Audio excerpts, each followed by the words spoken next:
Assalamualaikum warahmatullahi wabarakatuh. Halo sahabat semuanya, bertemu kembali di channel ini Irvaria, masih materi tentang reproduksi pada tumbuhan ya. Kali ini akan dibahas mengenai proses penyerbukan bunga. Sahabat, kalian coba amati video ini, mengapa hewan lebah itu mendatangi bunga ya? Apa yang mereka dapatkan dari bunga? Apa manfaat keberadaan lebah bagi bunga? Sahabat, sebelumnya sudah dibahas ya mengenai organ reproduksi pada tumbuhan Angiospermae berupa bunga. Terus gimana ya tahapan proses reproduksinya? Tahapan reproduksi secara umum mulai dari penyerbukan atau polinasi, kemudian fertilisasi atau pembuahan, kemudian dilanjutkan dengan penyebaran biji dan nanti akan terjadi perkecambahan. Nah, tadi kita simak ada lebah atau hewan lain tertarik pada bunga karena selain warna yang mencolok dari mahkota bunga, mereka juga tertarik dengan madu atau nektar atau sari bunga yang dihasilkan bunga itu. Dari peristiwa itu terdapat simbiosis yang saling menguntungkan antara lebah atau hewan lain dengan bunga. Lebah atau hewan lain ternyata dapat membantu bunga untuk proses penyerbukan loh.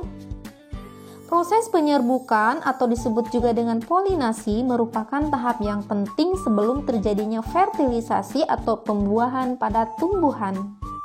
Nah, di awal video tadi, lebah membantu bunga dalam proses penyerbukan. Serbuk sari menempel di kaki lebah, dan saat lebah berpindah, serbuk sari pada kaki lebah itu dapat sampai ke kepala putih. Proses menempelnya serbuk sari di kepala putih itu disebutlah proses penyerbukan atau polinasi. Proses penyerbukan yang dibantu oleh kelompok serangga termasuk lebah di dalamnya disebut entomogami. Biasanya terjadi pada tanaman yang memiliki ciri warna bunganya menarik perhatian serangga. Serbuk sarinya lengket dan menghasilkan nektar seperti pada bunga matahari, bunga sepatu, dan lainnya. Terus, selain oleh lebah, apa saja yang bisa menjadi perantara penyerbukan? Penyerbukan bisa juga dibantu oleh angin, oleh burung, oleh kelelawar, bahkan sengaja oleh manusia. Yang pertama, penyerbukan oleh serangga, atau disebut juga dengan entomogami seperti yang tadi dicontohkan ya. Yang kedua adalah penyerbukan yang dibantu oleh angin, atau disebut juga dengan anemogami.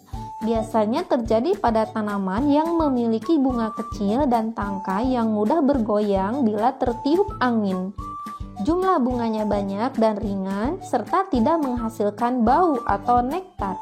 Contohnya pada tanaman padi dan jagung, penyerbukannya dibantu oleh angin. Kemudian ada juga penyerbukan yang dibantu oleh burung atau disebut juga dengan ornitogami. Biasanya pada tanaman yang memiliki bunga berukuran besar, berwarna merah cerah dan tidak berbau. Menghasilkan nektar dalam jumlah cukup banyak serta mahkota bunganya berbentuk terompet seperti bunga dadap. Tetapi tidak semua burung dapat membantu penyerbukan ya. Yang paling sering adalah burung kolibri. Kemudian ada juga penyerbukan yang dibantu oleh kelelawar, disebut juga dengan chiropterogami.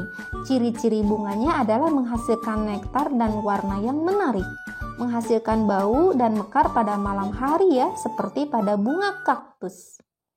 Terakhir adalah dengan bantuan manusia atau disebut juga dengan antropogami. Biasanya pada tanaman yang berumah dua, artinya dalam satu pohon hanya terdapat bunga jantan atau bunga betina saja. Nah sahabat, bisa kita lihat lagi simpulan dari beberapa penyerbukan dalam tabel berikut.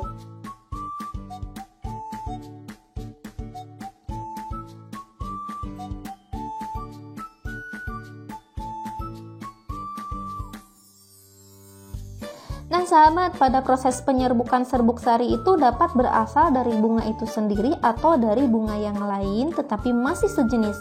Mengapa harus sejenis? Karena kalau tidak sejenis, walaupun terjadi penyerbukan, maka tidak akan terjadi pembuahan ya.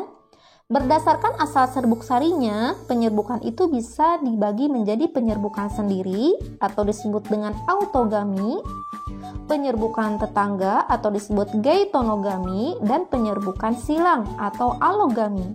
Pada penyerbukan sendiri, serbuk sari menempel di putik yang berasal dari bunga itu sendiri. Nah, kalau penyerbukan tetangga, jika serbuk sari menempel di kepala putik yang berasal dari bunga lain pada tumbuhan itu sendiri. yang disebut dengan geitonogami. Namun, jika serbuk sarinya menempel di kepala putik dari tumbuhan lain yang sejenis, disebut juga dengan penyerbukan silang atau alogami. Nah, coba ini ada gambar bunga seperti ini. Yang termasuk penyerbukan tetangga yang mana ya? Ya, benar, jawabannya adalah A. Karena penyerbukannya berasal dari serbuk sari yang menempel di kepala putik yang berasal dari bunga lain tetapi dalam tumbuhan itu juga. Demikian sahabat penjelasan mengenai proses penyerbukan dan jenis-jenis penyerbukannya. Sampai ketemu lagi di materi selanjutnya yaitu tentang fertilisasi atau pembuahan. Terima kasih. Assalamualaikum warahmatullahi wabarakatuh.